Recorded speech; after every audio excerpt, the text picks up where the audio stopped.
መሬት የተዘራላትን ያንኑ ትመልሳለች። የክረምቱ ጠባይ ልዩ ልዩ ጠባይ ክረምቱ አለ።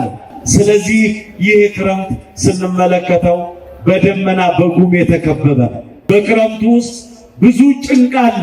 ክረምቱ ይዞት የሚመጣው ነገር አለ። ክረምቱ ሲመጣ ጎርፍ ይዞ ይመጣል። በጣም ጭንቅ ነው። ክረምቱን በጣም ይጠነቀቁታል። ይሄ ለሕይወታችን የመጨረሻውን ዘመን ነው የሚናገረው ክረምቱ። የክረምቱን መምጣት ከዓመት በፊት ነው የሚጠብቁት ብለናል። እንግዲህ ይሄ ከባድ እንደሆነ እናውቃለን። ይህንን ካሳየን ይሄ ክረምት ለገበሬው ይሄ ክረምት በገጠሪቱ ኢትዮጵያ ያለው መንፈስ ይሄ ከሆነ ትምህርቱ ምንድን ነው? ምን አስቦ ነው? ይህ የዕለት ጌታ የሚመጣበትን ዘመን የሚያሳይ ነው። የኢየሱስ ክርስቶስን መምጣት የሚያሳይ ነው። ከዓመት በፊት ገበሬው የክረምቱን መምጣት እንደጠበቀ አሁን በዚህ ዓለም ስንቆይ የተሰጠንን ነገር ይዘን አስቀድመን ተዘጋጅተን በንስሐ በፍቅር በይቅርታ በመከባበር የኢየሱስ ክርስቶስን የጌታን መምጣት መጠበቅ እንዳለብን የሚያሳይ ነው። ያ ክረምት ዕለተ ምጽአትን የሚተካ ነው። ለዚያ ምሳሌ ሆኖ የሚነገር ነው። ያ ክረምት ብዙ ሰዎች በዚህ በክረምቱ አሁን እንዳየነው ብዙ ፈተና አለ። ገጠሪቱ ኢትዮጵያ አይደለም ከተማ መሃል እንኳን ብዙ ግጭቶች፣ አደጋ የሚፈጠረው ጭፍና ውሃ ዝናብ በሚበዛበት ሰዓት ከተማ ውስጥ ውሃ ከተማ ውስጥ ይተኛና መኪኖች አደጋ ይደርስባቸዋል፣ እግረኞች አደጋ ይደርስባቸዋል። ሁሉ ጭንቅ ነው ክረምቱ። ብዙ ሐሰተኛ ነቢያቶች የተነሱበት ዘመን ነው። አስቀድሞ የተነገረው ጊዜ ዛሬ የተፈጸመ ነው። እውነተኛ ልጆች እየተገፉ ያሉበት ዘመን ነው። ሰው ጠፋ እየተባለ በከተማ በጠራራ ፀሐይ ይህን ያህል ገንዘብ አምጣ እየተባለ እየተወሰደ ያለበት ጊዜ ነው። አሁን የጌታ መምጣት ጊዜ እንደሆነ ልክ ጉሙ ጭጋጉ በስቷል። የሚታዩትን ከማይታዩት መለየት አቅቶናል። እውነተኞቹን ከእውነተኞች ከሐሰተኞች መለየት አቅቶናል። ታማኞቹን ከከዳተኞች መለየት አቅቶናል። ጭጋጉ፣ የመከራው ዘመን፣ ክረምቱ፣ የጌታ መምጣት ነገሮች ዝብርቅርቅ ብለው የምናየው ምልክቱ ነው። ኮቴ ማለት እሱ ነው። እውነተኞች ሰዎች ዛሬ ስፍራ የላቸው። ታማኝ ሰዎች ስፍራ የላቸው። ከማን በልጠው ነው ይባላል። ታማኝነታቸው ይናቃል፣ ይጣላል።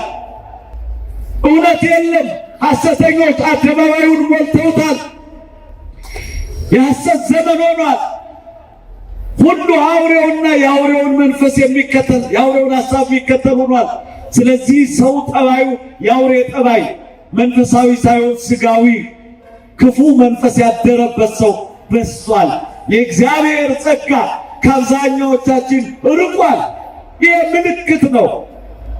ስለዚህ ጭጋግ ነው፣ ድንግዝግዝ አለ። በጎቹ በአግባቡ ወደ መስኩ መሰማራት አልቻሉም። እረኛው እያዳጠው እየወደቀ ነው።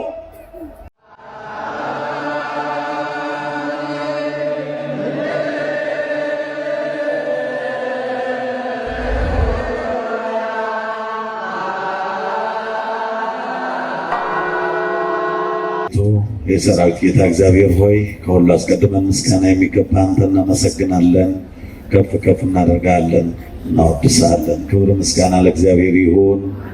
ክብር ምስጋና ለእግዚአብሔር ይሁን። ክብር ምስጋና ለእግዚአብሔር ይሁን።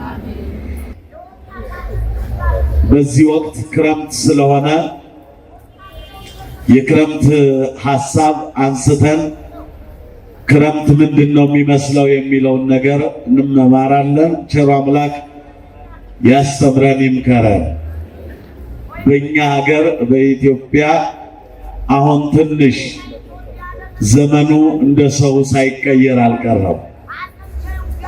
ዘመኑ እንደ ሰው ሳይቀየር አልቀረም።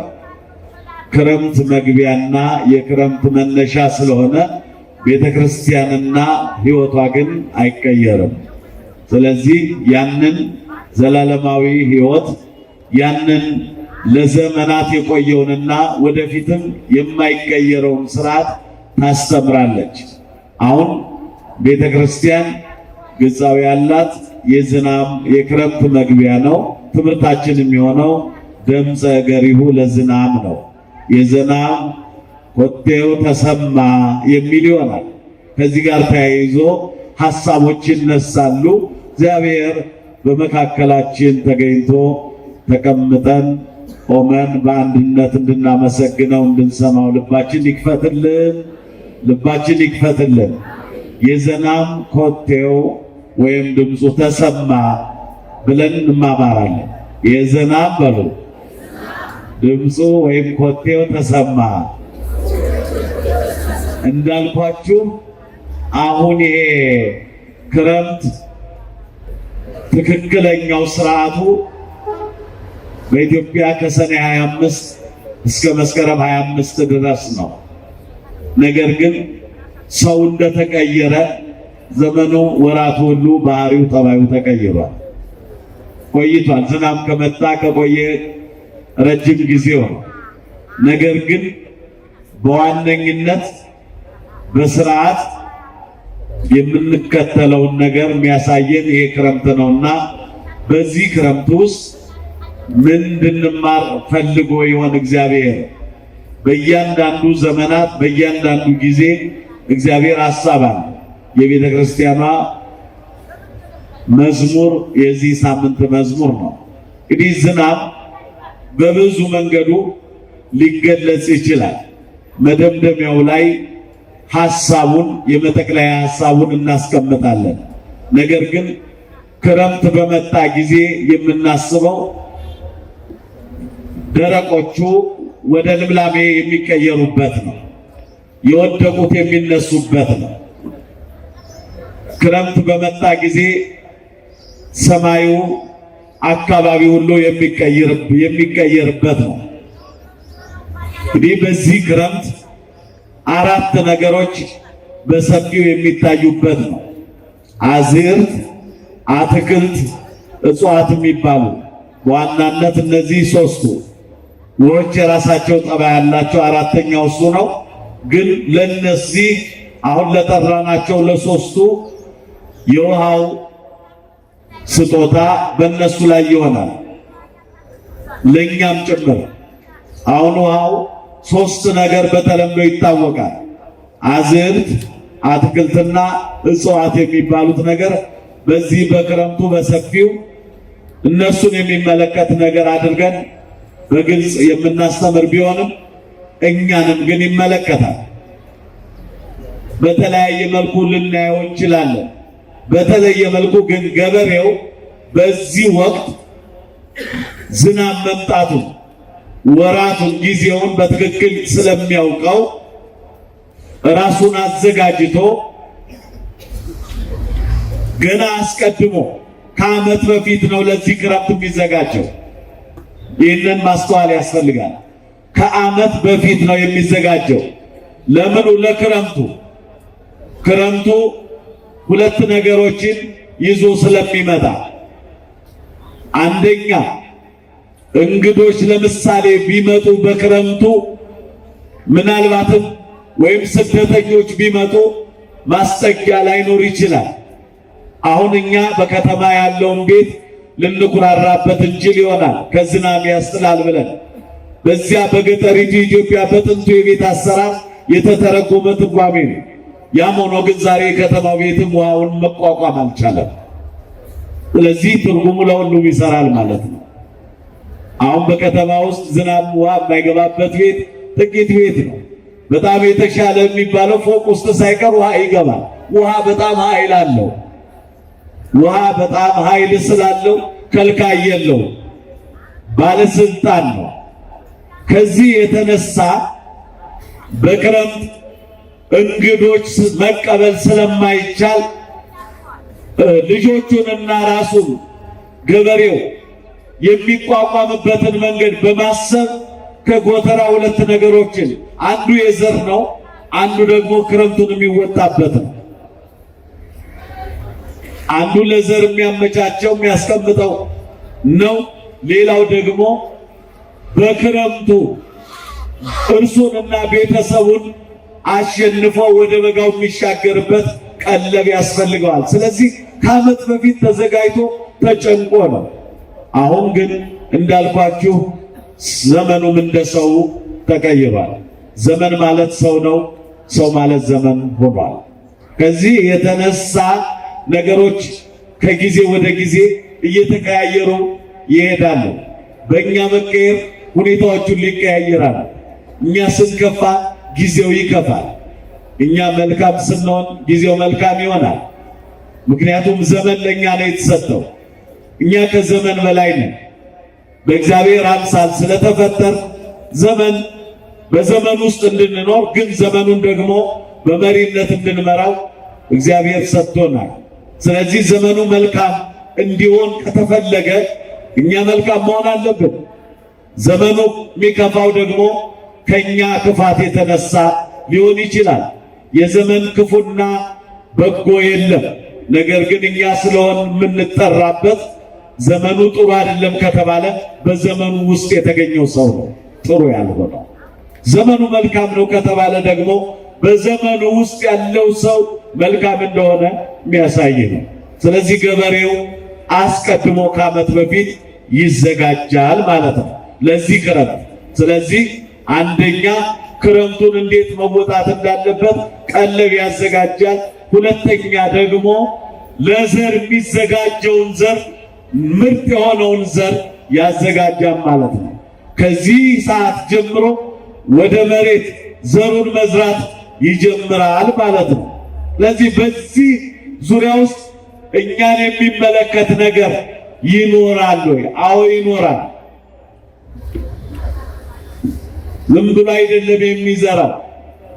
ገበሬው ብዙ ድካም አለበት፣ ብዙ ድካም አለበት።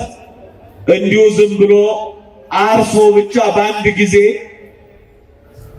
መሬቱን ገምሶ ዘር የሚዘራ አይደለም። ሁለት ሶስት ጊዜ በመጀመሪያ ይተልማል፣ ከዚያ ይደግመዋል፣ ያለሰልሰዋል።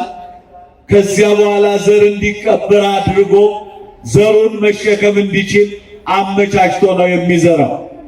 ባዶውን መሬት ሁለት ሶስት ጊዜ ነው የሚያስተካክለው። ለምን? ዘሩ በከንቱ መሬት ላይ እንዳያርፍ። ከዚህ የተነሳ ብዙ ድካም አለው። ባዶ መሬት ላይ ምናልባት የከተማ ሰው ሄዶ ሲመለከት ዝም ብሎ መሬቱን እያመላለሰ መሬቱ ላይ ጨዋታ የሚጫወት መስሎ ሊታየው ይችላል። ግን አብዛኛዎቻችን ከገጠሪቱ ኢትዮጵያ ስለመጣን በገጠሪቱ ኢትዮጵያ ያለውን ስርዓት የእርሻ ስርዓት እናውቀዋለን። የማያውቅ ሰው ግን ከውጭ የመጣ ምናልባት ግን እንደዚህ አይነት አሰራር ሲመለከት ግራ ሊገባው ይችላል። ምክንያቱም ዘመናዊው ዓለም ላይ በትራክተር የሚሰራውን ቢሆን ከዚህ የተለየ አሰራር የለውም። ምክንያቱም ስለ መሬቱ አስቀድሞ ይጨነቃል። በመሆኑም ገበሬው መሬቱን ይጨነቅለታል። ስለ መሬቱ አይደለም የሚጨነቀው፣ ዘሩ እንዴት ያርፋል፣ ዘሩን እንዴት መቀበል ይችላል ብሎ ስለ መሬቱ መጨነቅ የገበሬው ስራ ይሆናል። ነገር ግን ከዚያ በኋላ በማቴዎስ ወንጌል 13ኛው ምዕራፍ ላይ እንደተጻፈው ይመጣና ገበሬው በእምነት ይዘራል። በእምነት ነው የሚዘራው። ምናልባት አሁን በመስመር እንሰራለን ዘመናዊ አሰራር የሚሉት ገበሬዎችም ቢሆኑ ከዚህ ከወንጌሉ አቅጣጫ አንድ ነጥብ እንኳን መውጣት አይችሉም። ያን ጊዜ ገበሬው በእምነት ነው የሚዘራው። መጀመሪያ ደክሞበታል። መሬቱን የደከመው ለዘሩ ነው፣ ለመሬቱ አይደለም የደከመው። ዘሩን እንዲቀበል ለዘሩ ተጨንቆ የምዘራው ፍሬ ቦታ ይዞ በትክክል ስፍራው ላይ ተገኝቶ በትክክል ተቀብሮ በትክክል ተነስቶ በቅሎ አድጎ አብቦ አፍርቶ ለስራ ላይ መዋሉን ስለሚጨነቅ ነው። በዚህ ምክንያት ገበሬው መሬቱን አዘጋጅቶ ዘር የሚጀምርበት ወራት ነው። ዝናቡን ተስፋ ያደርጋል። አሁን በቃ በኢትዮጵያ ያለው ገበሬ የምናስተምረው እንደ ሀገራችን ስለሆነ የሀገራችን ገበሬ በየካቲት አሁን በኢትዮጵያ ከየካቲት ጥር ወር ጀምሮ ማለት ይቻላል ዝናብ በኢትዮጵያ ላይ እንደነበረ እናውቃለን። እስካሁን ድረስ አለ። ገበሬው ግን ከየካቲት ጀምሮ ዝናብ ዘነበ ብሎ ዘር አይዘራም። ይህንን ወር ይጠብቀዋል። በስርዓቱ ነው የሚከተለው። ስለዚህ በኢትዮጵያ ስርዓት በኢትዮጵያ አኳኋን ነው የምንማማረው። በዚያ መንገድ ነው መስመሩን የምናሳየው። እግዚአብሔር መልካሙን ሁሉ ያሳየን። ከዚያ ገበሬው ይመጣና መሬቱን ደግሞበታል። ከዚያ ዘሩን ይዘራል። በመጀመሪያ ለቤቱ ክረምቱን በጣም ነው የሚጠነቀቀው። ከዚያ ለቤቱ የክረምቱ መውጫውን ያዘጋጃል። ከዚያ ለዘር ያዘጋጀውን ይዘራል። የሚዘራው በእምነት ነው የሚዘራው። ምክንያቱም መሬት ላይ በቀጥታ እሱ በሚፈልገው አይደለም የሚበቅለው። ምን ያህል ስንዴ ዘራ ብለን ገበሬው ምን ጠይቀው ቁጥሩንም አያውቀው። በእምነት ነው የሚዘራው። እንዲበቅል የሚጠብቀው በእምነት ነው። ለእግዚአብሔር ሰጥቶ ነው። አሁን ዛሬ የለም እንጂ ወደ ሊጥ ስናቦካ እናቶቻችን ወደ ቧቃ ወደ ምናምን ወደ እህሉ ሲገቡ በስመ አብ ወወልድ ወመንፈስ ቅዱስ ብለው ነው የሚገቡት። እህሉም የተባረከ ነው፣ ሲበላም ጤና ይሆናል። አሁን ግን እንደዚህ የለም። ሰዓት ደርሶባቸዋል። እናቶች ቢዚ ናቸው። ስመ ሥላሴን መጥራት ቀርቷል። በእግዚአብሔር ስም ሊጡ ሲጀመር ቡኮ ሲጀመር ዋ ሲጀመር በእግዚአብሔር ስም አይጀመርም። እናቶቻችን የጥንቶቹ ምጣዱ ላይም ሲጀምሩ በእግዚአብሔር ስም ነው የሚጀምሩት። ይገርማል። አሁን ጊዜ የለንም።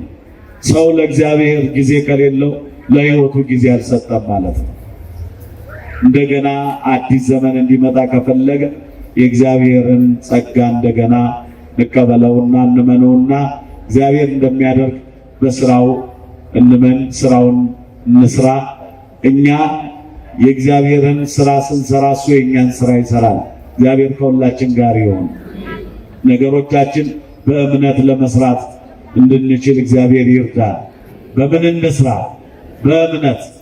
በእምነት የምናደርገው። ስለዚህ ገበሬው ምንድን ነው የሚያደርገው? ከወፉ ከአዋፋቱ አትርፈህ መግበኝ ነው እንጂ አዋፋቱን ነፍጎ አይደለም። እንደው ምንም ወፍም እንዳይደርስበት ብሎ አይደለም። እንደው ዝንጀሮ የመሳሰለው ነገር እንዳያገኘውም ብሎ አይደለም። ለእግዚአብሔር አደራውን ሰጥቶ ሲጀመር ለእግዚአብሔር አደራውን መስጠት ገበሬው ያለውን እምነት ያክል በእኛ እንዲያደርግ እግዚአብሔር ፈልጓል። በቃ እሱ ደክሟል። ከደከመ በኋላ መሬቱ ላይ ዘርቶ ወደ ቤቱ ነው የሚመለሰው። አሁን የሚጠብቀው ወደ ሰማይ ነው የሚያንጋጥጠው። ምክንያቱም መልካም ስጦታዎች ሁሉ ከሰማይ ናቸው። መልካም ስጦታዎች ሁሉ ከእግዚአብሔር ናቸው። ከማን ናቸው? መልካም ስጦታዎች ሁሉ ከማን ናቸው? አሁን ከእግዚአብሔር ናቸው። በዚህ ምክንያት ገበሬው ወደ ሰማይ ብቻ ነው የሚመለከተው። ሲወጣ ሲገባ የሚገርመው ነገር ገበሬው እኔም በዚህ አካባቢ ስለሆነ በገበሬው ውስጥ ስለሆነ የተወለድኩት ያደግኩት ይገባኛል። ገበሬው ዘር ከዘራ በኋላ በሰላም አይተኛም። ሲነሳ ሰማዩን ሲገባ ሰማዩን እያየ ነው። አያችሁ፣ በጣም የሚገርም ነው። የኢትዮጵያ ገበሬ እንደዚህ ነው። ሲወጣ አየሩን እያንዳንዱን ነገር የኛ ሜትሮሎጂስቶች ምናልባት አንዳንድ ጊዜ ዝናብ ይመጣል ብለው ዝናብ እንደማይመጣ እናውቃለን። ፀሐይ ይሆናል ብለው ሲዘንብ እንመለከታለን።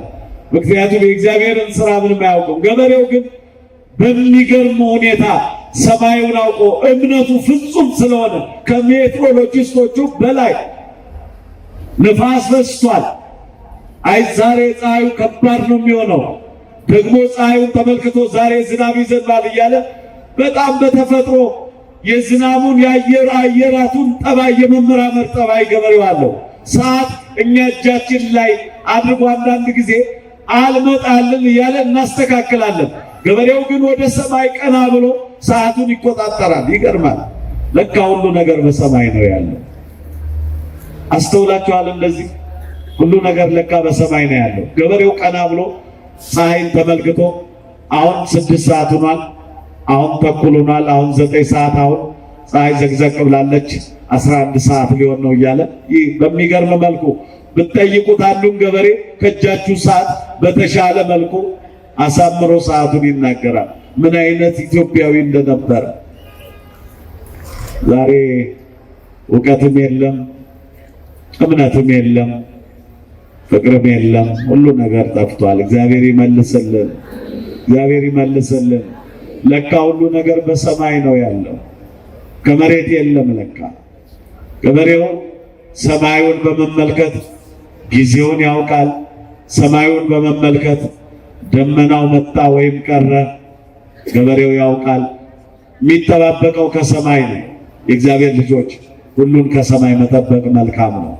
እግዚአብሔር ሁሉን ማድረግ ስለሚችል አይኖቻችን ቀና አድርገን የሰማይ አምላክ ሆይ ይህንን ምክንያቱም መሬት ላይ ቁመናል፣ ግን የምናየው የማይያዝ የማይጨበጥ በጣም ተመራማሪዎች በመንኮራኩር እንኳን ወደ ጠፈር ወጣን ቢሉ የማይደርሱበት ረቂቅ አምላክ የሰራው አስገራሚ ዓለም አለ። ክብር ምስጋና ለእግዚአብሔር ይሁን። ክብር ምስጋና ለእግዚአብሔር ይሁን።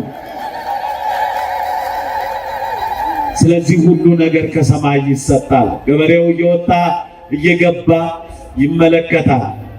አሁን ይጠባበቃል። አሁን የመዝሪያ ጊዜ ነው። በዚህ ጊዜ ብዙ አይነት ነገሮች ልክ 3 ነገሮች ላይ ያየን አዝርት፣ አትክልትና እጽዋት ብለናል። አዝርት የምንላቸው ምንድናቸው? ሊቃውንት አባቶቻችን እንደሚነግሩን በዕጣት የሚለቀሙ በማጭድ የሚታጨዱ ናቸው። እጽዋት የምንላቸው ደግሞ አሉ ከዚያ ከፍ ያሉ። እንደዚህ አትክልት ብለን ደግሞ የምንለቅማቸው አሉ። በእጃችን የምንለቅማቸው የሚቆረጡ ትልልቅ ደግሞ አሉ።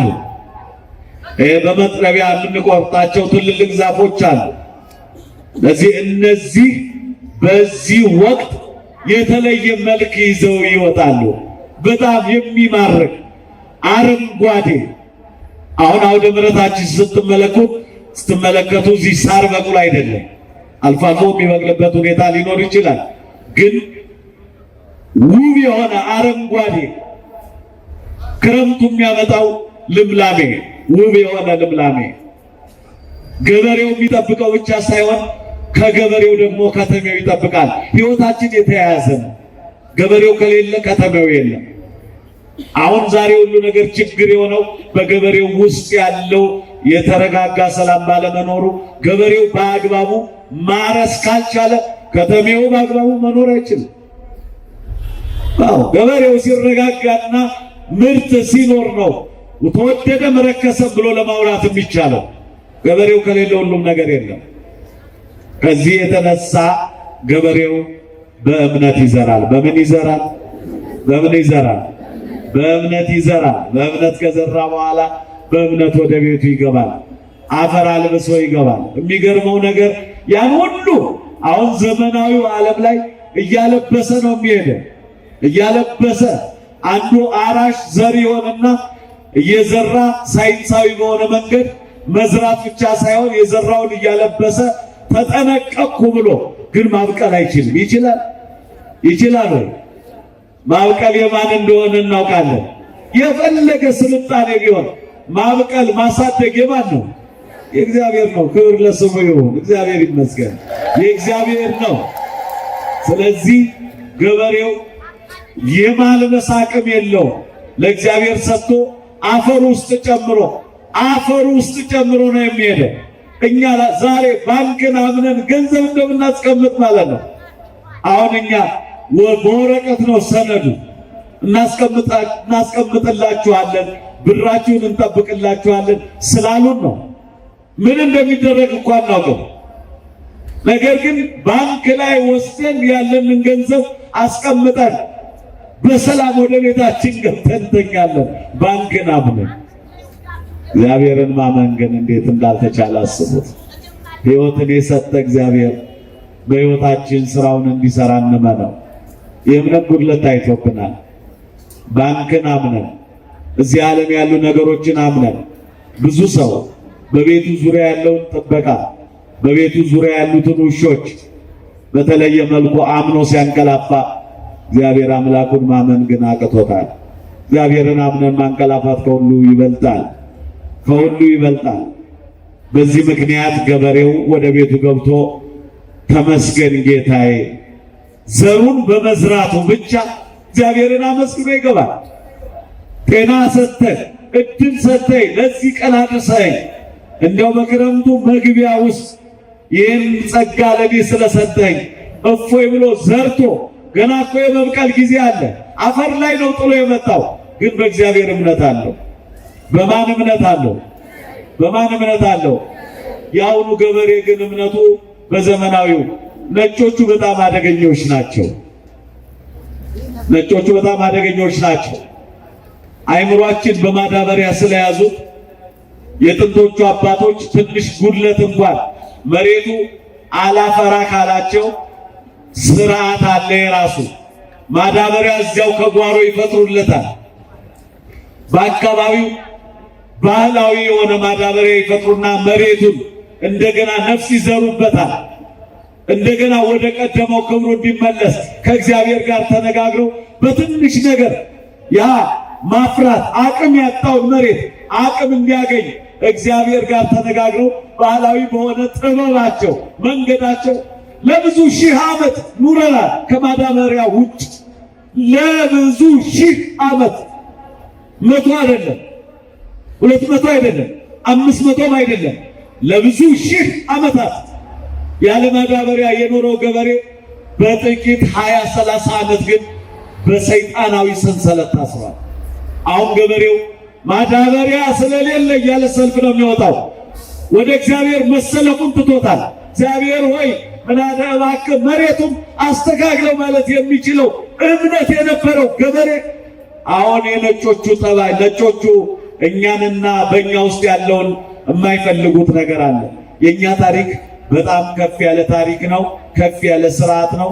እግዚአብሔርን 24 ሰዓት በቀን በሌሊት ሌሎቹም ሀገር የምስጋና ጊዜ አላቸው። እውነት ለመናገር እንዳንመጻደቅ የምስጋና ጊዜ አላቸው፣ የአምልኮት ጊዜ አላቸው። ኢትዮጵያ ግን ለየት የሚያደርጋት እንደ ሰማይ ሰራዊት 24 ሰዓት በሌሊትም በቀንም እግዚአብሔርን ታወድሰዋለች። ክብር ምስጋና ለእግዚአብሔር ይሁን። እግዚአብሔር ይመስገን። ይሄ ነው አሁን አንዳንድ ጊዜ የኢትዮጵያ የቅዱሳን ሀገር ናት ብለን የምንናገረው ለምን ይመስላችኋል? ቅዱሱን እግዚአብሔርን በቀን በሌሊት ታመሰግናለች ነው። ይሄ በሌላው ዓለም በቀን በሌሊት ለምስጋና ይህን ያህል ጊዜ ሰጥቶ በቀን በሌሊት ለቅዳሴ፣ ለኪዳን፣ ለወንጌል፣ ለምስጋና፣ ለዝማሬ ጊዜ ሰጥቶ ምናልባት በሳምንት አንድ ቀን ይኖራቸዋል። በግላቸው በየራሳቸው የአምልኮ ስርዓት አላቸው። ምንም ጥያቄ የለውም። በኢትዮጵያ ያለው ስርዓት ግን ማለት የተወሰኑትን እድል ገጥሞን ብዙዎቻቸው አይታችሁታል። እኛም እድል ገጥሞን አይተናል እና ምንም የአምልኮ ጊዜ እኛ ብቻ እግዚአብሔርን እንደምናመልክ እንዳንዘናጋ። እግዚአብሔርን የሚያመልኩ አሉ። ነገር ግን እግዚአብሔርን መታገስ አቅቷቸው ከክፉ ዓለም ጋር ሐሳባቸው ገንዘብ በልጦባቸው ግን እግዚአብሔርን ክደውታል፣ አውቀውታል። እግዚአብሔርን የማያውቁት እንዳይመስላችሁ ያውቁታል። ግን ገንዘብ በልጦብናል፣ ዓለም በልጣብናለች ብለው ግን ክደውታል። መካድ የተለየ ነው። አለማወቅ ደግሞ ሌላ ጉዳይ ነው። ስለዚህ እግዚአብሔርን ባለማወቅ ሳይሆን በክደት ምስጋና ባለመስጠት እግዚአብሔር ነሺ አምላክ ነው ብለው በማመን በማሰብ ከክፉ ሐሳብ ከክፉ መንፈስ ጋር ቁርኝት አድርገው ለኛም ተርፈውናል። እግዚአብሔር ያርቀልን። ለኛም ተርፈውናል። እግዚአብሔር ያርቀልን። በጣም የሚገርመው የገበሬው ሐሳብ የገበሬው መንፈስ በከተማው ውስጥ አለ። የከተማው እንዴት እንደተሳሰረ የምታዩት የምዕራቡ ዓለም ክፉ መንፈስ እኛ ላይ አለ። እኛ ደግሞ ወደ ገዳማቱ አድባራቱ በመሄድ ይህንን ክፉ መንፈስ ለመዝራትና አሻግረን ለመመለስ ምቹ እንሆናለን። የዚያን የአባቶችን እውነተኛውን ስርዓት ጠንካራውን ሃይማኖታዊ መንገድ ይዘን እንደ ጥንቱ ማስቀጠል ሳይሆን እዚህ ያለውን የምዕራቡን ዓለም የነጮቹን ከንቱ ሐሳብ ይዘን ወደ ገዳም እንሄዳለን። ሁሉ ነገር ቀላል እንዲሆን አድርገናል። ወደ ጥንቱ ይመልሰን እግዚአብሔር፣ ወደ እውነተኛው ሐሳብ። የወንጌል ሐሳብ በዚህ ዘመን በጥሩ ሁኔታ እንዳለ ይሰማኛል።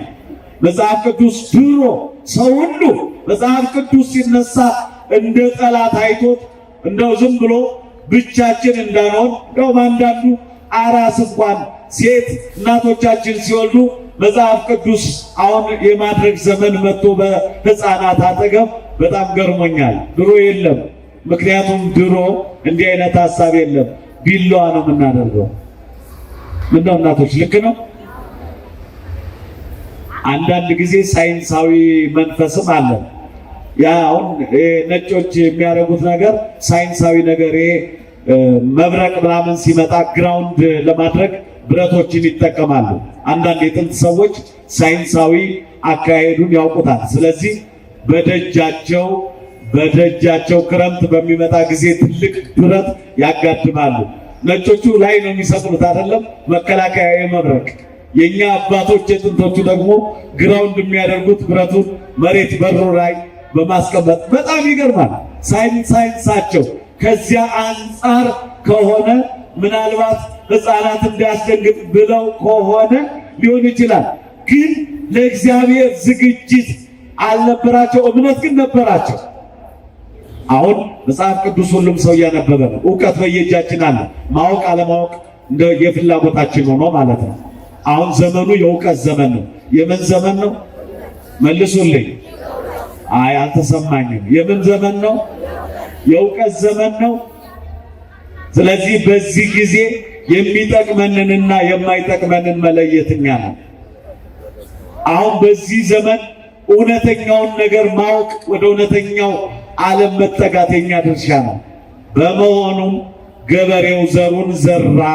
አሁን በዚህ ክረምት ገበሬው የዘር ሰዓት ነው። አሁን ይደሰታል።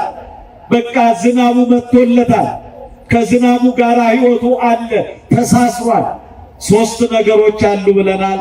በእነዚያ ሶስት ነገሮች ውስጥ በእጽዋት መካከል አሁን የመብቀል ጊዜያቸው ይመጣል።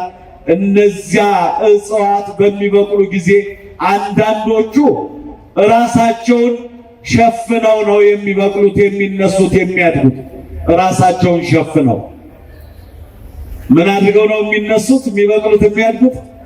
በክረምቱ ውስጥ አንዳንዶቹ እጽዋት ምን ያደርጋሉ? ራሳቸውን ሸፍነው ከልለው ያድጋሉ። አንዳንዶቹ ደግሞ እንደዚሁ ያለ ሽፋን ሆነው በፍሬያቸው ብቅ ብለው ክረምቱን ተቋቁመው ወይም ደግሞ የበጋው ወራት የመከር ጊዜ እስኪመጣ ተዘጋጅተው ይጠብቁታል። አንዳንዶቹ በራሳቸው የሚያፈሩ ናቸው። አንዳንዶቹ ደግሞ በጎናቸው የሚያፈሩ ናቸው። አንዳንዶቹ በስራቸው የሚያፈሩ፣ በራሳቸው በስራቸው በጎናቸው የሚያፈሩ ናቸው። የሚገርም ነው። ይሄ ከኛ ሕይወት ጋር የተያያዘ ነው ማለት ነው። ስለዚህ በዚህ ክረምት ውስጥ እንዲህ ያለ ነገር እኛ ላይ ይጠበቃል ማለት ነው። እንደ ገበሬው አሁን ገበሬው ያደረገውን አይተናል። ተክሎቹ እጽዋት፣ አዝዕርት፣ አትክልት የምንላቸው የተለየ ባህሪ ያላቸው በስራቸው የሚያፈሩ። በምናቸው የሚያፈሩ? በምናቸው የሚያፈሩ? በስራቸው የሚያፈሩ አሉ የሉ? ኢትዮጵያውያን እኮ በጣም እኮ ፈላስፎች እኮ ነን በእውነት። በስራቸው የሚያፈሩ አሉ። እንደ ቀይ ስር፣ እንደ ድንች ያሉት የኔ የመሳሰሉት እንደ ካሮት ያሉት እኮ በስር ነው የሚያፈሩት አይደለም እንዴ? በራሳቸው ደግሞ የሚያፈሩ አሉ። እንደ ማሽላ የሚባለው የትንንሽ ማሽላ በራሳቸው ነው። በጎናቸው ልክ እንደ በቆሎ ደግሞ የሚያፈሩ አሉ። እንደ ባቄላ በጎናቸው በተለያየ የሚያፈሩ አሉ። ኢትዮጵያውያን በዚህ መንገድ ስርዓቱን እንኳን እናውቀዋለን። ያ ስርዓት ግን ከሕይወታችን ጋር የተያያዘ ነው። የክረምቱ ስርዓት ከሕይወታችን ጋር የተያያዘ ነው። አሁን የዝናብ ኮቴው ተሰማ፣ ተዘጋጁ፣ ክረምት መጣ። ገበሬው ለክረምቱ ከዓመት በፊት ተዘጋጅቶ አሁን ዘሩን ለመዝራት ራሱን አዘጋጅቶ መዝራት ጀምሯል። ዝናብም ደግሞ ቀደም ብሎ ሊዘራ ይችላል የተወሰነ ጊዜ። አሁን ግን ዋናው ክረምት የሚገባበት ስለሆነ ለገበሬው ምቹ ነው።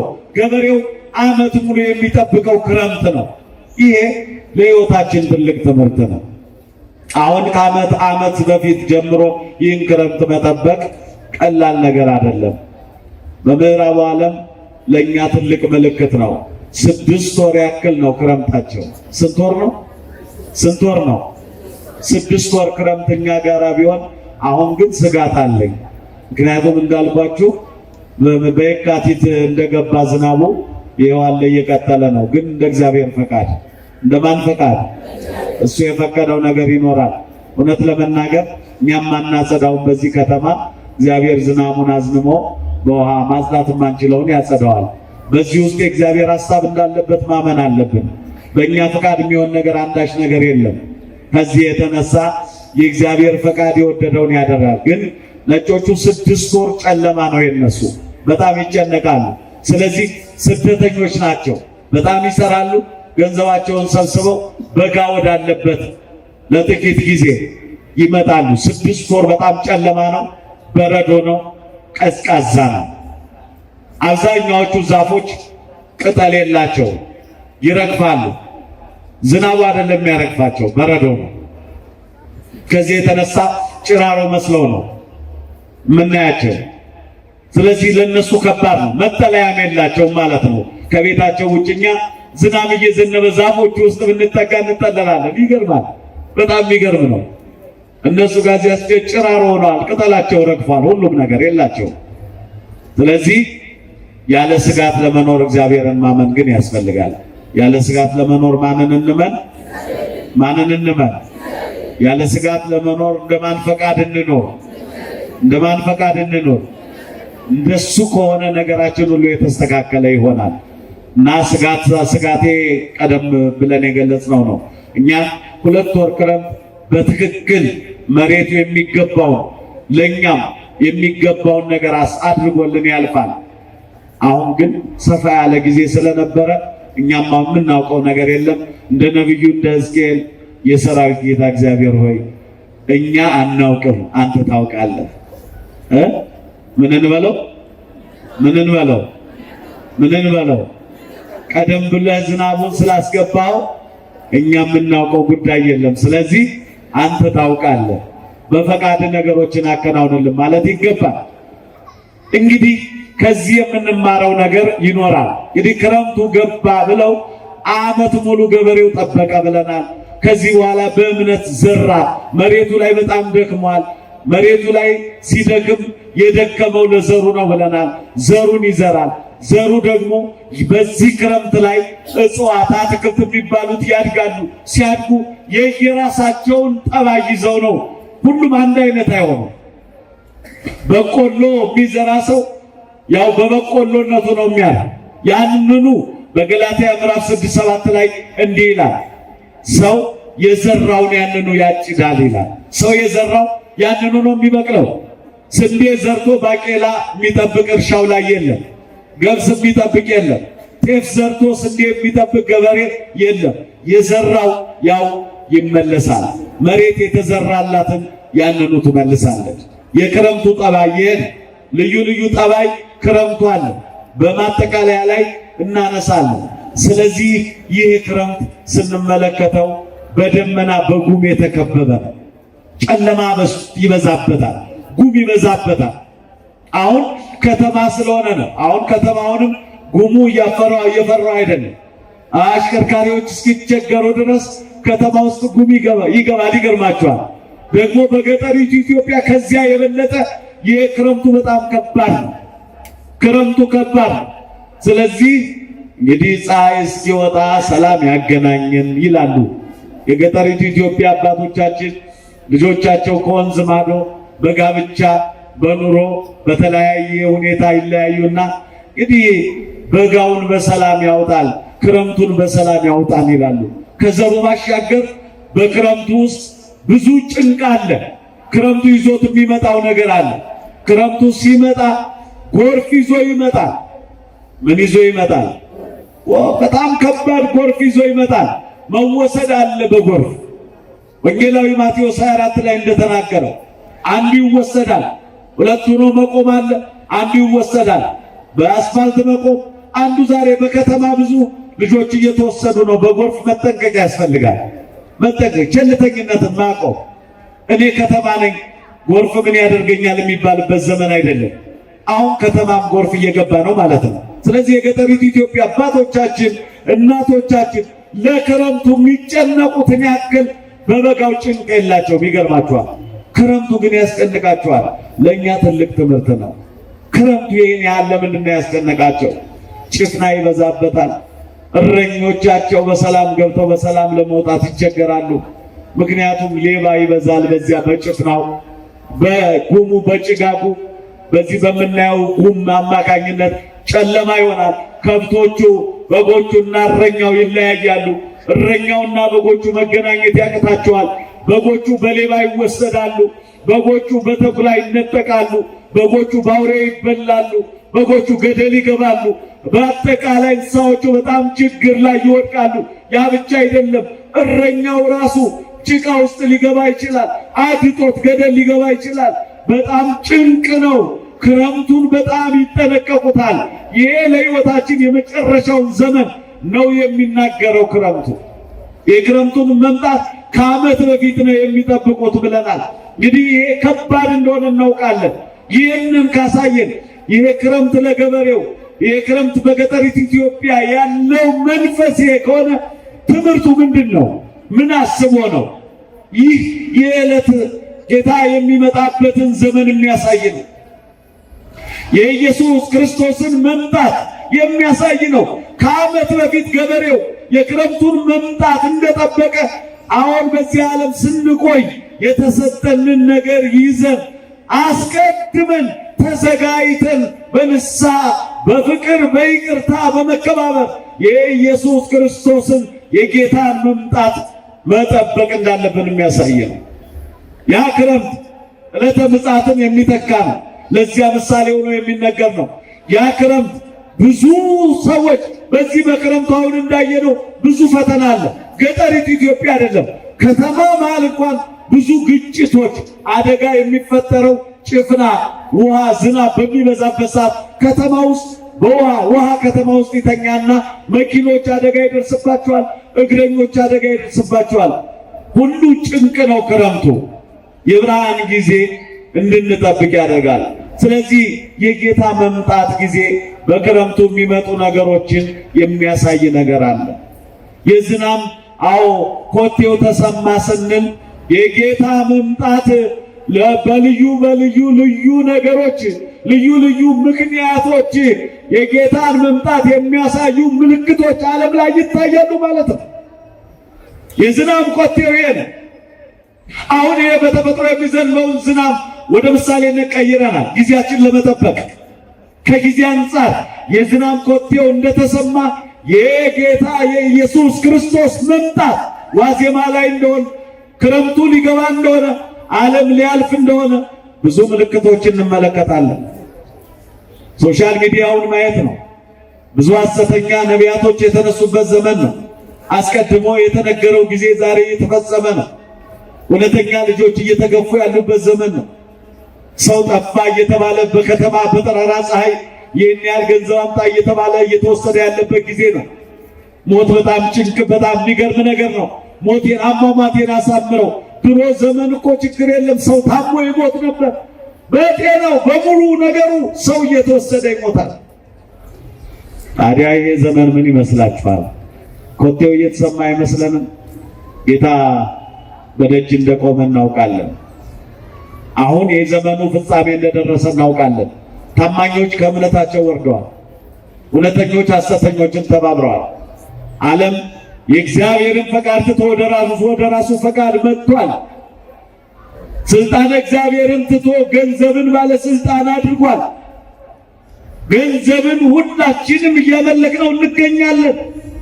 ኃላፊውን ነገር እያመለክነው የተገኘንበት ዘመን አሁን የጌታ መምጣት ጊዜ እንደሆነ ልክ ጉሙ ጭጋጉ በስቷል። የሚታዩትን ከማይታዩት መለየት አቅቶናል። እውነተኞቹን ከሐሰተኞች መለየት አቅቶናል። ታማኞቹን ከከዳተኞች መለየት አቅቶናል። ጭጋጉ፣ የመከራው ዘመን፣ ክረምቱ፣ የጌታ መምጣት ነገሮች ዝብርቅርቅ ብለው የምናየው ምልክቱ ነው። ኮቴ ማለት እሱ ነው። እውነተኞች ሰዎች ዛሬ ስፍራ የላቸው። ታማኝ ሰዎች ስፍራ የላቸው። ከማን በልጠው ነው ይባላል። ታማኝነታቸው ይናቃል፣ ይጣላል። እውነት የለም። ሐሰተኞች አደባባዩን ሞልተውታል። የሐሰት ዘመን ሆኗል። ሁሉ አውሬውና የአውሬውን መንፈስ የሚከተል የአውሬውን ሐሳብ የሚከተል ሆኗል። ስለዚህ ሰው ጠባዩ የአውሬ ጠባይ መንፈሳዊ ሳይሆን ስጋዊ ክፉ መንፈስ ያደረበት ሰው በዝቷል። የእግዚአብሔር ጸጋ ከአብዛኛዎቻችን ርቋል። ይህ ምልክት ነው። ስለዚህ ጭጋግ ነው፣ ድንግዝግዝ አለ። በጎቹ በአግባቡ ወደ መስኩ መሰማራት አልቻሉም። እረኛው እያዳጠው እየወደቀ ነው። የጨለማው ከፍታ፣ የጭቃው ክብደት የሚያሳየው ልክ እንዳየነው ያኛው እረኛ በገጠሪቱ በጎቹን ከብቶችን የሚያሰማራው እረኛ ወደ ዳጥ አድጦት እንደሚወድ ገደል እንደሚገባ በዘመኑ ያለው እረኛ የመንጋው ጠባቂ እያዳጠው እየወደቀ ነው። ብዙ ነገሮች እያዳጡት ነው። ገንዘቡ አድጦ እየጣለው ነው። ኃላፊ ስልጣን አድጦ እየጣለው ነው። ዘረኝነት እያዳጠን ነው። ጥላቻ እያዳጠ እየጣለው ነው። ስለዚህ ብዙዎችን ክረምቱ ከባድ ሆኖ ጭቃው መራመድ እንዳይቻል እየሰጠመ ብዙ እንስሳ በዘመናዊ መልኩ ነጮቹ በከባድ ግሬደር አንስተው ጭቃ ውስጥ የቀረውን እንስሳ ያነሱታል። እኛ ግን እንስሳ አይደለም ሰው ጭቃ ውስጥ ቢገባብን በምን እናነሳዋለን? በጣም አደገኛ ጊዜ ነው። ይሄ የመጨረሻውን ዘመን ያመለክታል። የመጨረሻው ዘመን የዝናብ ኮቴው ተሰማ ብለን ስንናገር የጌታ የመምጣቱና የመድረሱ ምልክት ይኸው ይታያል። ወንዱ ሴት ልሁን ብሏል፣ ሴቱም ወንድ ልሁን ብሏል። እንደ እግዚአብሔር ፈቃድቷል። በመቅደሱም ውስጥ ያለን ሰዎች እግዚአብሔርን ከመፍራት ወጥተን ስጋዊውን ሐሳብ ገንዘብ አድርገናል። ክርስቲያኖች ነን የምንለው ስም ብቻ ሆኗል። አሁን አንዳንድ ቦታ ላይ ስትሄዱ ሱቅ ሊሆን ይችላል፣ መጠጥ ቤት ሊሆን ይችላል፣ ምግብ ቤት ሊሆን ይችላል። ስሙና ውስጥ ሲገባ ግን አይገናኝም። ክርስትናችን የሆነው ይሄ ነው። ልብስ ብቻ ነው። አብዛኛዎቻችን እውነት ለመናገር አልፎ አልፎ እብዶች አሉ ብለን ልናወራ እንችላለን። አሁን ያላበደ ሰው የለም። አሁን በዘመናችን ልብስ የለበሰ እብድ፣ መኪና የሚያሽከረክር እብድ፣ በአውሮፕላን የሚሄድ እብድ፣ በሀብት የተመቻቸ የሚመስል እብድ። ድሮ እብድ የሚባለው የተራቆተ ነበር፣ ድንጋይ የሚጥል ነበር፣ የሚሳደብ ነበር። ግን አሁን አብዛኛው አንገቱን ደፍቶ እያዘነ የሚሄድ እብድ። እግዚአብሔር ከመከራው ዘመን ያሻግረን፣ የመከራውን ዘመን ያሻግረን፣ እንደገና ይመልሰን። አሁን የመዘጋጃ ጊዜ ነው። ስለዚህ እረኛው እንደምዳዳጠው እንደሚያድጠው በጎች በተኩላ እንደሚበሉ አሁን በጎች፣ አሁን ምዕመናን፣ አሁን የሰው ልጆች በእውነተኛው መንገድ ላይ፣ በእውነተኛው መስክ ላይ፣ በእውነተኛው ምንጭ ላይ አይደለም ያሉት። እየባከኑ ናቸው። ሌባው በዝቶባቸዋል። ልክ ጭጋጉ ላይ ሌባ መጥቶ ሽፍታ በጎቹን እንደሚነጥቃቸው ዛሬ በአራቱም ማዕዘን ሰው ሽፍታ ሆኗል። ጤነኛ ሰው እየጠፋ ነው። እርስ በርስ መተማመን የለም። አንዱ አንዱን ሰዓት እየጠበቀ ሰው አለ የለም እያለ እየጠለፈ እየወሰደው ነው። በጣም በጣም አደገኛ ጊዜ ነው። ከዚህ በላይ ጎርፍ አለ እንዴ? ጎርፍ እኮ ድንገት ይዞ የሚሄድ ነው አይደለም? ሞልቶ ሳናየው የውሃውን ሙላት ሳናየው አገር ሰላም ብለን ዋን ሰላማዊ አስፋልት ላይ፣ ሰላማዊ መንደር ላይ፣ ሰላማዊ ከተማ ላይ፣ ሰላማዊ ሕዝብ መካከል መወሰድ፣ መሰረቅ፣ መነጠቅ፣ መሞት በጣም አደገኛ ነገር ነው። እግዚአብሔር ማስተዋሉን ይመልስልን። ይሄ በጣም ከፍተኛ ጸሎት ያስፈልገዋል። እንደ ቀላል እንዳታዩት። በእያንዳንዳችን ቤት አለ ሐዘን። ይሄ ሐዘን እኔን አይደርስብኝም እንዳትሉ። የምንሰማው ነገር ሁሉ የመጨረሻው ዘመን ምልክቶች ናቸው። ግን ይሄ እንደ ገበሬው እንድንጠነቀቅ ያደርገናል እንጂ እንድንፈራ ግን አያደርገናል። ይሄ ተስፋ ነው። እውነት ለመናገር ገበሬው ከዓመት በፊት ነው ለክረምቱ የሚጠነቀቀው። መከራ እንዳይመጣብን ምንጸልየው፣ ምንቀድሰው፣ እናስቀድሰው፣ ምናወድሰው፣ ምንጾመው ዝም ብሎ አይደለም። በመጪው ጊዜ የሚመጡ ስጋዊም ሆነ መንፈሳዊ ፈተናዎችን ለመሻገር ጭምር እንደሆነ እንድታውቁ። ስጋዊም ሆነ መንፈሳዊ መከራዎችን መሻገር የምንችልበትን መንገድ ነው ቤተ ክርስቲያን በየዕለቱ ጸሎቷ፣ ኪዳኗ፣ ቅዳሴዋ፣ ማህሌቷ ዝም ብሎ እንዳይመስላችሁ እንደ ልማድ የሚፈስም አይደለም። ትልቅ ጸሎት ነው። ስለዚህ በዚህ ዘመን እኛ መታጠቅ አለብን። የጦር መሳሪያ ማለት ግን አይደለም። ቁሳቁሱን የሚታጠቁት ይታጠቁት። እኛ ግን ትጥቃችን ጸሎት ነው።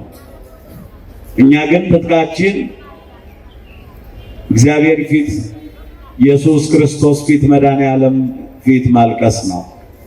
ከዚህ የበለጠ ትጥቅ አለ? መሰወር በእርሱ ነው። ስለዚህ ዛሬ እረኛውና መንጋው በጭፍናው እንዳልተያዩ በክረምቱ እረኛውና በጎቹ በከባዱ ክረምት ውስጥ መተያየት እንዳቃታቸው ትልልቆቹ የእምነት መሪዎችና ትንንሹ ታች ያለው መንጋ መተያየት አልቻለም። በመካከል ጉም የሚባል ስጋዊ ፍላጎት፣ ስጋዊ መንፈስ፣ እግዚአብሔርን ያለ መፍራት፣ ዓለማዊነት የሚባለው ጭጋግ፣ ዓለማዊነት የሚባለው ጭፍና፣ ዓለማዊነት የሚባለው ጉም ጋርዶናል። አንዱ አንዱን እንዳያይ ሆኗል። ስለዚህ ነጣቂዎች፣ ተኩላዎች፣ አውሬዎች ተመችቷቸዋል። እንደ ገበሬው አንድ ዓመት የጌታን ቀን እኔና እናንተ የመከራውን ዘመን የኢየሱስ ክርስቶስን መምጫ ጊዜ ቀድመን ካልጠበቅን ካልተዘጋጀን በምን ሰዓት እንደምንወሰድ አናውቅም። ተዘጋጅተን ለመኖር እንድንችል እግዚአብሔር ይርዳል። እግዚአብሔር ይርዳል። ታዲያ ገበሬው ለመሬቱ አይደለም የተጨነቀው። በመጀመሪያ ክረምቱን ጠብቆታል።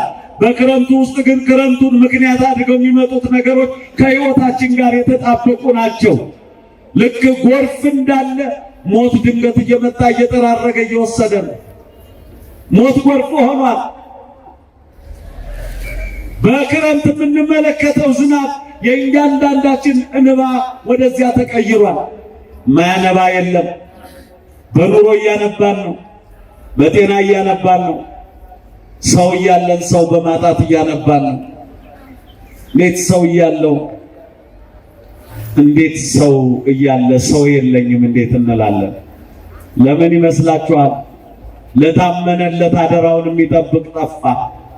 በመንፈሳዊውም በስጋዊውም ዓለም የተሰጠንን አደራ መጠበቅ አቃተን። አደራ በል ብቻውን ከላይ እስከታች ያለው አደራ የሚበላ። ስለዚህ ነው ሰው እያለን ሰው የሌለን። ሕፃናት ታውቃላችሁ አይደለም? ካላወቃችሁ ሌላ ጊዜ ተመልከቷቸው። ትልልቅ ሰው ቤቱን ሙልት አድርጎት አንድ ሕፃን ልጅ ሮጦ ግብት ብሎ ቢመለከት የሱ ኩያ ከሌለ አይ ሰው የለም ብሎ ነው የሚወጣው። ምን የለም ነው የሚለው? ምክንያቱም በሱ ልክ ሰው የለም። እውነቱን ነው የሚያጫውተው። እንደሱ ጨዋታ ፈልጎ ነው የገባው። ስለዚህ በሱ እድሜ ልክ ሰው ስለሌለ ሰው የለም። ሰው የለም ስንል እኛ ምንድነን እንዳትሉ፣ የታመነ እግዚአብሔርን የሚፈራ ለተጠራለት ጥሪ አክብሮት ያለው እግዚአብሔር ነው ያከበረኝ፣ እግዚአብሔር ነው የጠራኝ፣ ያከበረኝን አምላክ አከብረዋለሁ፣ የጠራኝን አምላክ ጥሬን ደግሞ ተቀብያለሁ የሚል እኛነታችን ተወስዷል። ስለዚህ ስጋዊ ብቻ፣ ጊዜያዊ ብቻ፣ ዓለማዊነት ብቻ ሰልጥኖብናል። ከዚህ የተነሳ በዝናብ ውስጥ የምንመለከተው ብዙ ትምህርት አለ። ብዙዎች ያጎርፍ ድንገት መጥቶ የቆመ ኃይል የተቀመጠ የተጋደመ ጠራርጎ እንደሚወስድ የጌታ ቀን በመጣ ጊዜ የማይፈተሽ የለም። ሁሉም ይጠረጋል። ባለስልጣን የለ፣ ተራ የለ፣ በሽተኛ ጤነኛ፣ አሁን ሀብታም ድሃ የለም። በአጠቃላይ ሁሉም ይፈተሻል። በክረምቱ የማይፈተሽ የለም። ጃንጥላ ስለሌለን መኪና ውስጥ ስላለን ዝናብ አይነካኝም ውሃ አይነካኝም የሚል ስህተት ነው። በየትኛውም መንገድ ውስጥ የግድ ነው። በላይ ያለው ውሃ ካልነካው ውሃ ረግጦ ይሻገራል። በምን መንገድ ውሃ ሳያገኘኝ የሚል የለም፣ ውሸት ነው። በምንም መንገድ ክረምቱ ውሃ አልነካኝም የሚል የዝናቡ ጠብታ አልነካኝም የሚል አንድም አናገኝም። ጌታ የማይፈትሸው የለም። ወልደ እግዚአብሔር ኢየሱስ ክርስቶስ ሁሉንም ይፈትሻል። ባለስልጣኖች ስጋዊ መሆናችሁ መንፈሳውያን ባለስልጣኖች የመፈተሻ ወራት መጥቷል። ሁላችን እንፈተሻለን። እግዚአብሔር ሁሉን ይመረምራል። እንደ እግዚአብሔር ፈቃድ የማይሄደው ሁሉ አሁን ይታያል። እግዚአብሔርን መፍራት ያስፈልጋል። እግዚአብሔር ኃይላችን ነው ልንል ይገባል። ስለዚህ ይሄ ትልቅ ነገር ነው። በጭጋግ ውስጥ እንዳለ እንደ ውሃ ሙላት ክረምቱ ሲያልፍ እንገናኛለን ብሎ ገበሬው ለልጆቹ በልዩ ልዩ ምክንያት ለአክስት ለአጎቶቹ ለቤተሰቦቹ በአጠቃላይ እንዳው እግዚአብሔር ክረምቱን በሰላም ያሳልፈን ነው እኮ የሚሉት። በጣም በከባድ ነው የሚጠብቁት። እኛ ቀለል አድርገን ነው የምናየው። የጌታ ቀን የጌታ መምጣት ከባድ ነው። አንዱ አንዱን አያየው። መወሰዳችን በምን ሰዓት እንደሆነ አናውቅም። በምን ሁኔታ እንደምንሞት ሞት በምን ሁኔታ እኛን ሊወስደን እንደሚችል አናውቅም።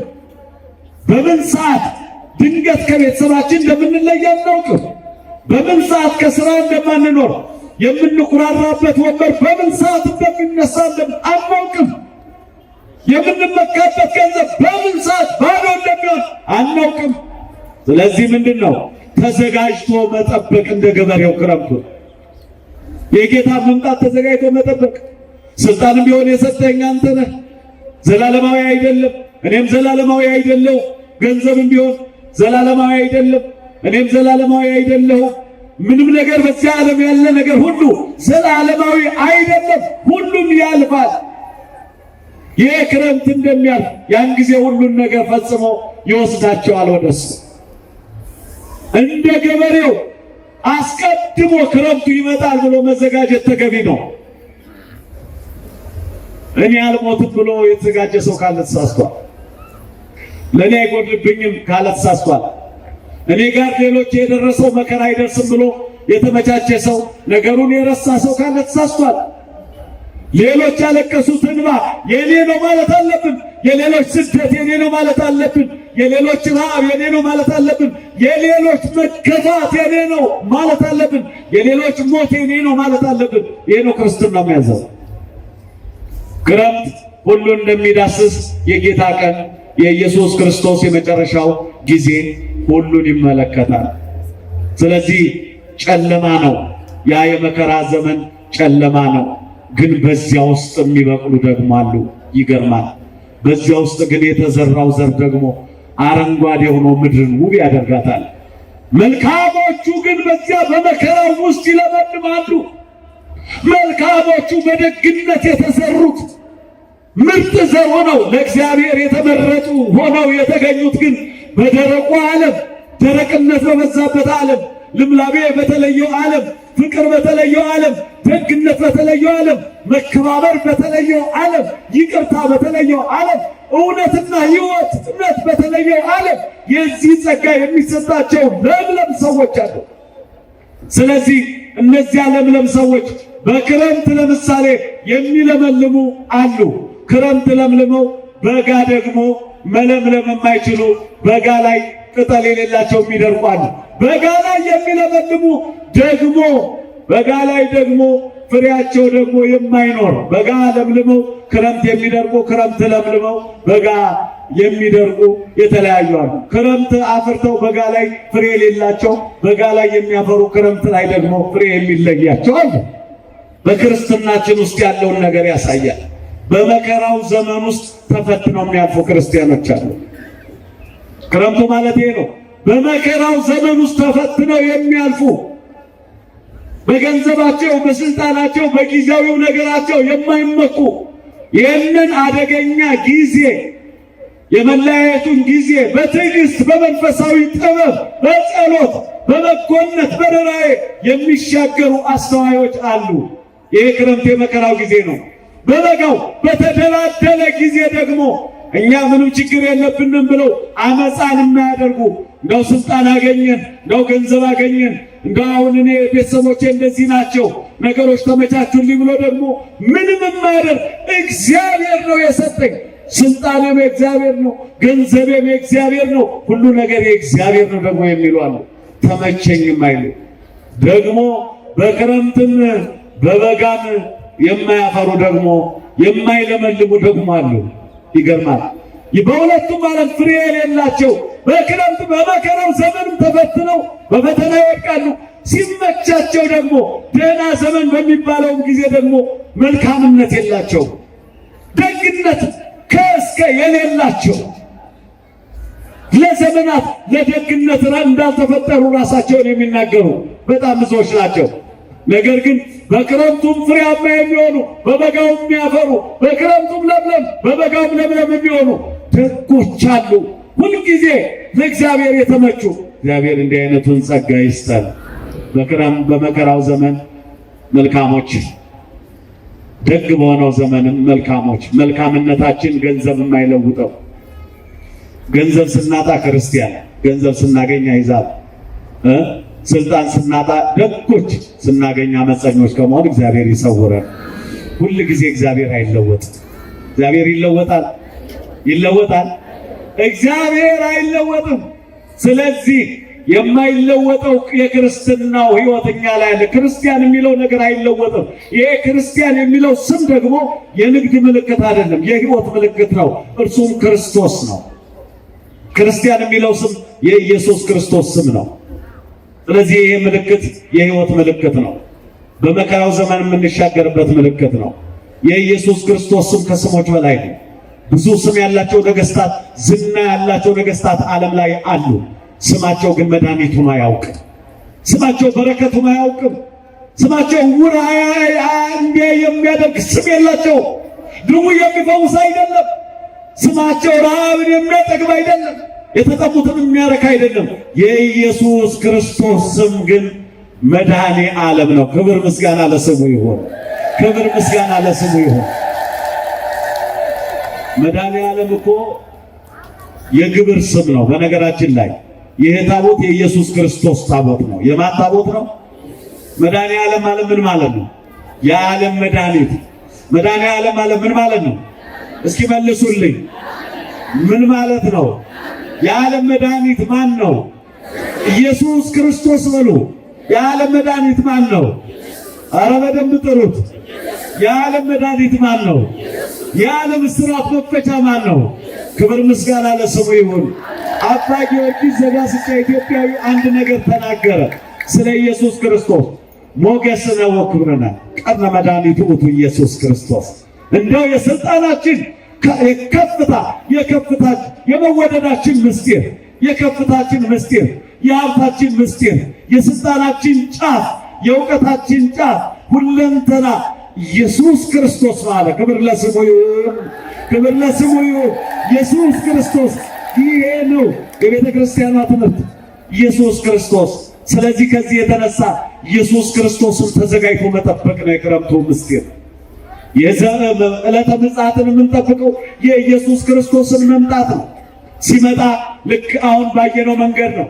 ለዚህ የዝናብ ኮቴው ተሰማ ብለን ስንናገር ዝም ብለን አይደለም። ምልክቶች ዓለም ላይ ልዩ ልዩ ምልክቶች ናቸው ያሉት። እነዚያ ምልክቶች የዘመኑ መጨረሻ እንደሆነ ጌታ እየመጣ መሆኑን በደጅ መሆኑን የሚያሳዩ ናቸው። ብዙ ጥላቻ ዝም ብሎ አይደለም የሚበዛው፣ ያለ ነገር አይደለም። ይህን ያህል ጥላቻ፣ እርስ በርስ መጠላላት፣ ይህን ያክል ጥላቻ፣ ይህን ያክል ስግብግብነት፣ እንደው ሌላው ይራብ እኔ ልብላ ማለት፣ ይህን ያህል እኔ እንደው ሁሉ ነገር የኔ ይሁን ለሌላው አይገባውም ማለት አለ። ይሄ ሁሉን ነገር መካፈል ቤተክርስቲያን ያስተማረችው ከጥንት እስከ ዛሬ እምነት ማለት ይሄ ነው። ይሄ ምንድን ነው ካላችሁ የመጨረሻው ዘመን ይሄ ነው።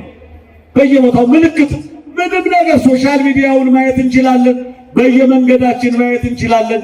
የዘመኑ መጨረሻ ምልክቱ ይሄ ነው። የሆኑ ወንድሞቻችን ናቸው። አንድ ካህን ሲያዩአቸው ሻሽ ጠምጥመዋልና ሊፈታተኗቸው ፈለጉና ስንጠይቃቸው ያብራሩልን ይሆን? ግን እኮ ደግሞ ላይችሉም ይችላሉ።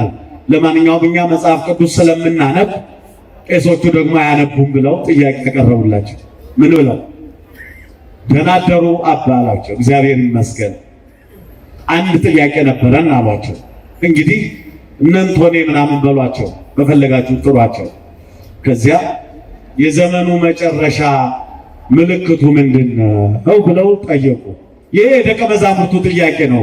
ማቴዎስ 24 ያለ ነው። ደቀ መዛሙርቱ ጌታ ኢየሱስ ክርስቶስን የዓለም መጨረሻ ምልክቱ የመምጣት ምልክቱ ምንድነው? ንገረን ማይዜ ከቁን ጻቱ ለደጓ ለማያው ጌታ የመምጣት ነገር እንዴት ነው? ምልክቱ አንተ ስትመጣ የሚታየው የሚከወነው ነገር ሁሉ ምንድነው? ንገረን። ይመቸውናል። ደቀ መዛሙርቱ የጠየቁን ነው። እነዚህ ግን ካህኑን ለማቃለል ብለው ነው። የዓለም መጨረሻ ምልክቱ ምንድነው አባ ሲሏቸው እናንተ ናችሁ አሏቸው። የዓለም መጨረሻ ምልክቱ ምንድነው ብለው ሲጠይቋቸው ምን መለሱላቸው? እናንተ ናችሁ። በጣም ሰፊ ትንታኔ ያለው ግን የተዘጋ። አዎ የዘመኑ መጨረሻ ምልክቱ ምንድነው? ይኸው በእኔና በእናንተ መካከል የሚከወኑትን ማየት ነው። ደህና አደራችሁ ሲሉ እግዚአብሔር ይመስገን ለማለት ጊዜ የለውም ሰው። በጣም ይገርማል። ድሮ በትራንስፖርት ላይ አባቴ እናቴ ብሎ ብድግ ብሎ ይቀመጡ መከባበር ነበረ። አሁን ገፍትሮ መግባት ነው። አሁን ለሽማግሌ ክብር የለም። አሁን ለአባቶች ለእናቶች መከባበር የለም። ሁሉ አውቃለሁ ባይ ነው። እንደምናየው ይሄ ሶሻል ሚዲያው ላይ ለበጎ የሚጠቀሙ ጥቂቶች ቢኖሩም አብዛኛው ዳኛ ነኝ ይላል፣ ጠበቃ ነኝ ይላል፣ አቃቤ ሕግ ነኝ ይላል። ከፈለገ ልክ አይደለም ካላችሁት በርና መስኮት በሌለው ቤት ምን አገባችሁ በቤቴ ይላል። በጣም አደገኛ ጊዜ። ምልክቱ ይኸው ነው። ሌላ ምን ሊሆን ይችላል? ሳይሾም ዳኛ ነኝ ካለ፣ ሳያውቅ አዋቂ ነኝ ሳለ፣ ሳይበቃ በቅቻለሁ ካለ ሌላ ምልክት ምን ያስፈልጋል? ምንም እኮ አያስፈልግም። በቃ ይሄ እኮ ነው የሚገባንና የማይገባንን ማድረግ የምንችለውና የማንችለውን መለየት እንኳን አቅቶናል እኮ። እውነተኞቹን መምህራን አባቶችን ከሐሰተኞቹ እኮ መለየት አቅቶን እምነት እንደጎደለን ያሳያል። ስለዚህ በዚህ ክረምት የተለያዩ ነገሮች በምልክትነት ልክ እንደምናይ ክረምቱ ይዟቸው የሚመጡ ልዩ ልዩ ነገሮች መባረክት፣ ነፋሳት፣ በጣም አየራት ሁሉ የተለያዩ ገጸ ባህሪያት አላቸው። በዚህ ዘመን ላይ የጌታ መምጣት በሚሆንበት ጊዜ አሁን የምንመለከተው በመጨረሻው ዘመን ብዙ ገጸ ባህሪ እንመለከታለን። ቲያትረኛ በቲያትር ቤት የተለያየ ገጸ ባህሪ ይዞ ይተውናል። የተለያየ ገጸ ባህሪ ሳይሆን ሆኖ ወይም መስሎ። ለምሳሌ ካህን ሳይሆን የካህን ልብስ ለብሶ ሲተውን እናየዋለን።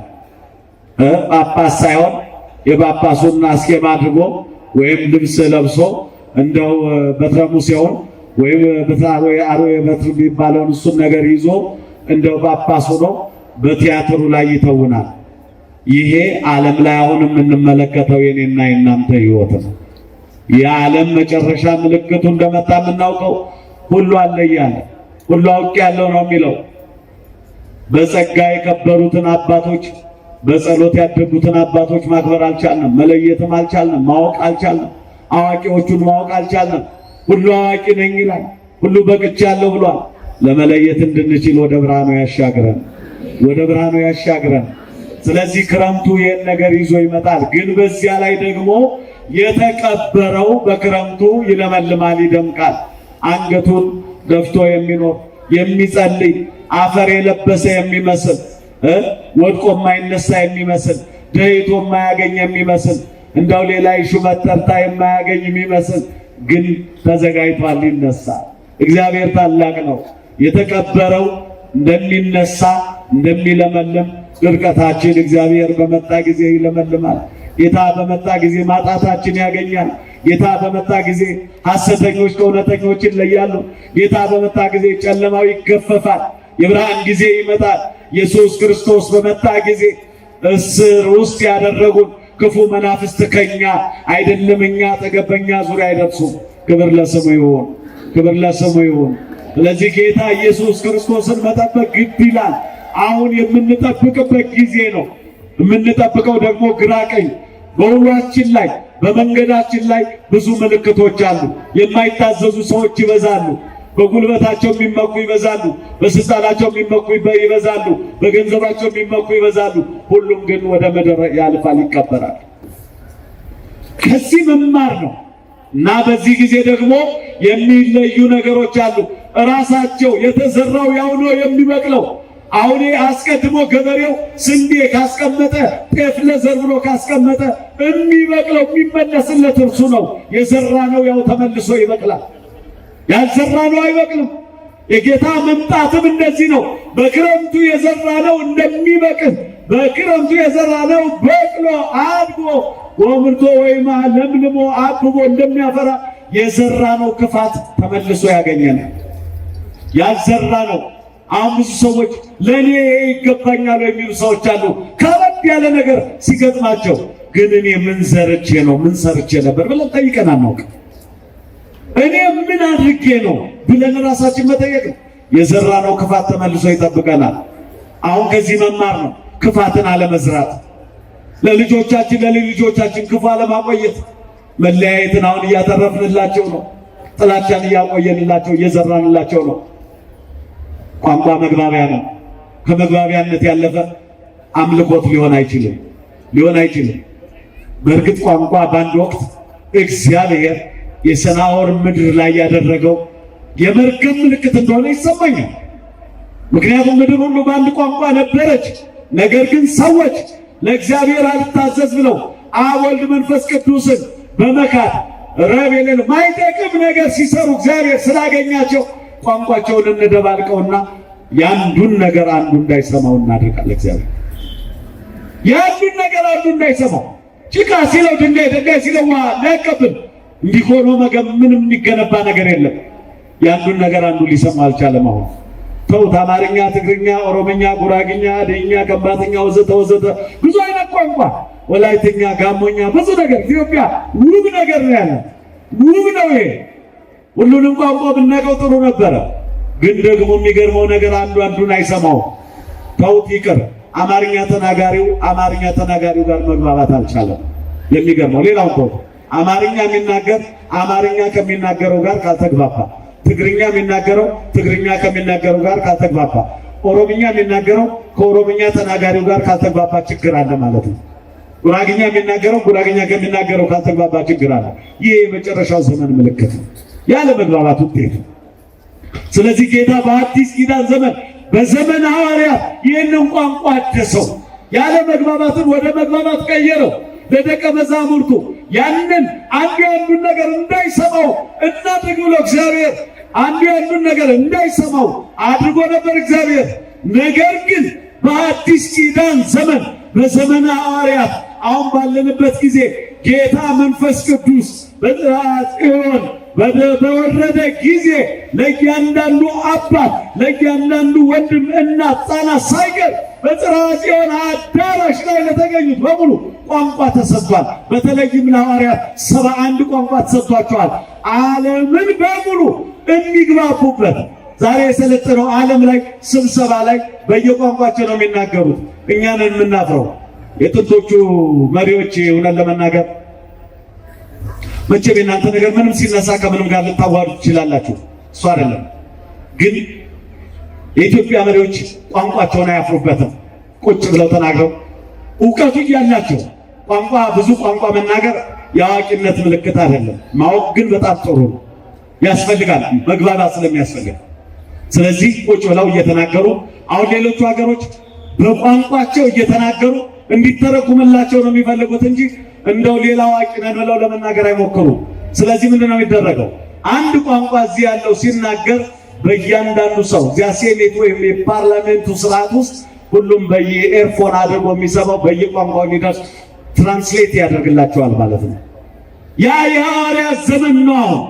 ሐዋርያት በእያንዳንዱ ዓለም ይተረጉምላቸዋል። በእያንዳንዱ ሐዋርያት የ71 ቋንቋ ተጨምሮላቸው ባለ 72 ቋንቋ ተናጋሪዎቹ ነው በጸጋ መንፈስ ቅዱስ ተለውጠው ኃይልን ተሞልተው ተስፋውን አግኝተው በወጡ ጊዜ ይላል የገሊላ ሰዎች ተደነቁ።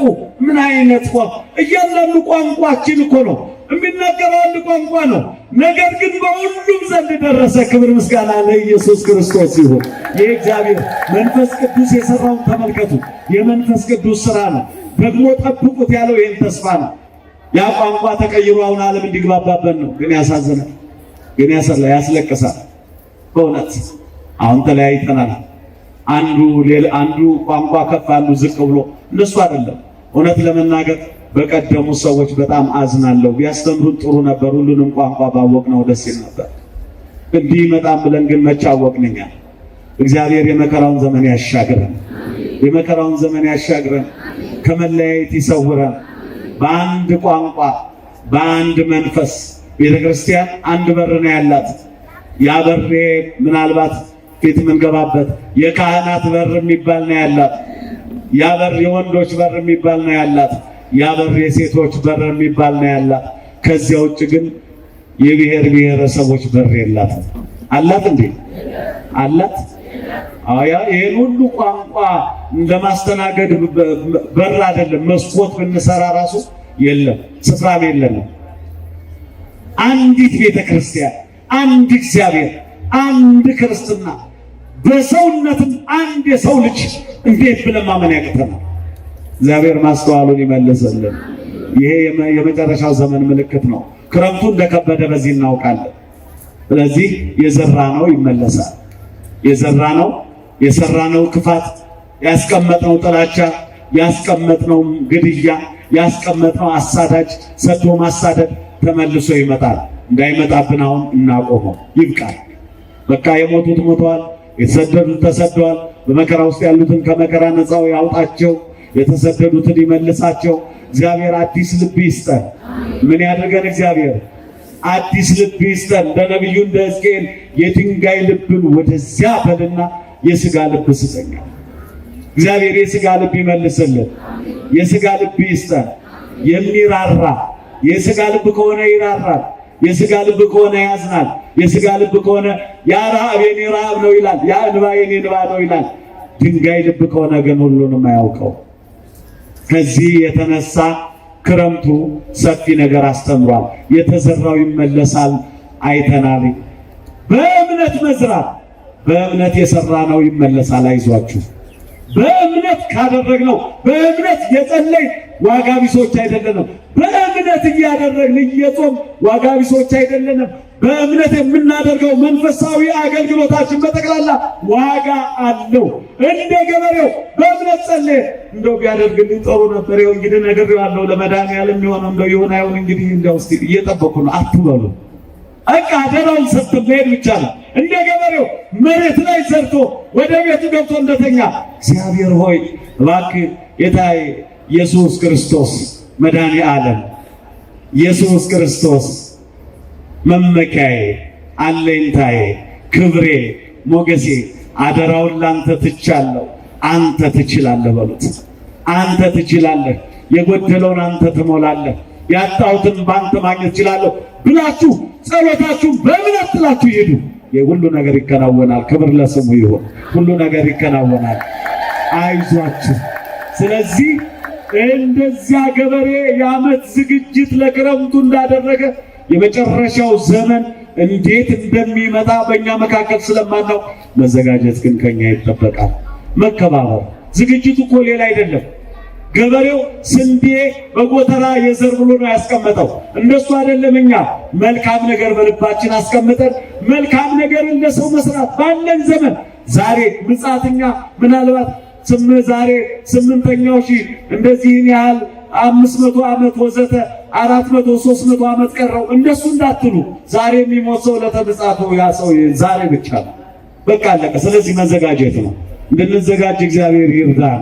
ስለዚህ ክረምቱ በዚህ ዓለም ከእጽዋት መካከል ራሳቸውን ከጠላት የሚያድኑ ክዳን ሽፋን ያላቸው እንዳሉ በዚህ በክረምቱ የሚዘሩ አሉ አለ። በእምነት የተሸፈኑ አሉ አለ ክርስቲያኖች። ለእኛ ምሳሌ ባጭሩ ነው ልጠቀልለው ነው። ለእኛ ምሳሌ እንዲሆን ልክ እነዚህ ራሳቸውን የሚሸፍኑ ከጠላት የሚከላከሉ አትክልቶች፣ አዝርዕት፣ እጽዋት እንዳሉ የመከራውን ዘመን መከላከል የሚችሉ እምነት ያላቸው በእምነት የሚከለሉ እግዚአብሔር ያድነኛል ብለው በእግዚአብሔር የሚመኩ እምነታቸው፣ ሽፋናቸው፣ ጸሎታቸው፣ ከለላቸው የሚሆናቸው ትጋታቸው፣ መመላለሳቸው፣ ወንጌል መስማታቸው፣ ማገልገላቸው፣ ትሩፋት ማድረጋቸው፣ እያንዳንዱ መንፈሳዊ አገልግሎታቸው ሽፋን እንደሚሆንላቸው ከመከራው ዘመን እንደሚያሻግራቸው የሚመኩ የሚያውቁ የሚያምኑ ሰዎች አሉ። እንሸፈን፣ በእግዚአብሔር ምሕረት እንሸፈን። መድኃኔዓለም በምሕረቱ ይሸፍናል፣ በይቅርታው ይሸፍናል፣ በርኅራኄ ይሸፍናል።